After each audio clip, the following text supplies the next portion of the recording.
তো এখন কেমন আছেন মুখ্যমন্ত্রী মমতা বন্দ্যোপাধ্যায়? কালীঘাট থেকে আমার সহকর্মী ওঙ্কার আমার সঙ্গে রয়েছেন। ওঙ্কার, আমরা কি খবর পাচ্ছি? চিকিৎসকরা কি বলছেন? কেমন আছেন মুখ্যমন্ত্রী এখন?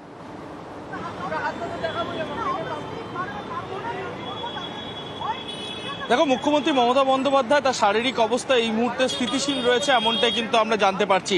এসএসকেএম হাসপাতাল থেকে একটি মেডিকেল বোর্ড যে গঠন করা হয়েছিল গতকালকে, সেই মেডিকেল বোর্ডের সদস্যরা আজকে কিন্তু তারা আসবেন এবং এসে মুখ্যমন্ত্রী মমতা বন্দ্যোপাধ্যায়ের শারীরিক অবস্থা সম্পর্কে তারা কিন্তু পরীক্ষা নিরীক্ষা করবেন।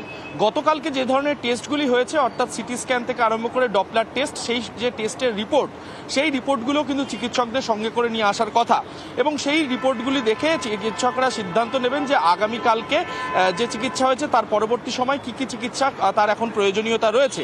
যেহেতু তাকে ব্যথা কমানোর ওষুধ দেওয়া হয়েছে, সেহেতু কিন্তু খাওয়া দাওয়ার প্রতি বিশেষভাবে নজর রাখার পরামর্শ দেওয়া হয়েছে চিকিৎসকদের তরফ থেকে এবং এর পরবর্তী সময় এসএসকেএম হাসপাতালে তাকে পুনরায় চিকিৎসার জন্য যেতে হবে কিনা সেই সম্পর্কে হাসপাতালের চিকিৎসকরা আজকে এসে তাকে দেখার পরেই সিদ্ধান্ত নেবেন। সামগ্রিকভাবে মুখ্যমন্ত্রী মমতা বন্দ্যোপাধ্যায় তার শারীরিক অবস্থা এই মুহূর্তে স্থিতিশীল রয়েছে এমনটাই কিন্তু আমরা জানতে পারছি। অতনু। ওঙ্কার, আমরা সকালে দেখেছিলাম যে কিছু মানুষ, কিছু শুভনুধ্যায়ী তারা এসেছিলেন, তারা কালীঘাট মন্দিরে পুজো দিয়ে মায়ের প্রসাদী ফুল, মায়ের পায়ের প্রসাদী ফুল নিয়ে তারা এসেছিলেন। এরকম আছে দিনভরই হয়তো প্রচুর মানুষ তারা দেখতে আসছেন। তো সেক্ষেত্রে কিভাবে সামলানো হচ্ছে পুরো বিষয়টা?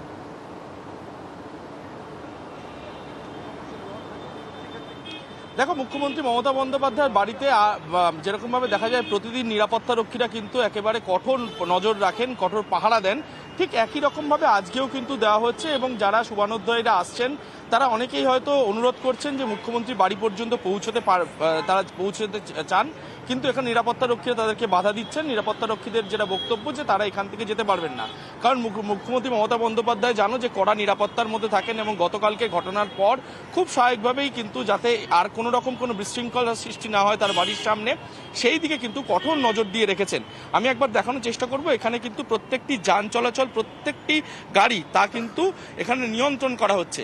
যারাই এখানে প্রবেশ করছেন না কেন তাদেরকে কিন্তু প্রথমে নিরাপত্তা রক্ষী বা অর্থাৎ পুলিশ যারা রয়েছেন তারা কিন্তু সেই গাড়িকে আটকাচ্ছেন এবং আটকিয়ে কথা বলছেন এবং তারপরেই কথা বলার পর তারা যদি অনুভব করেন যে তাদের যাওয়ার প্রয়োজনীয়তা রয়েছে, সেক্ষেত্রে কিন্তু এখানকার গার্ডরেল খুলে দেওয়া হচ্ছে এবং মুখ্যমন্ত্রী বাড়ি পর্যন্ত তারা পৌঁছতে পারছেন।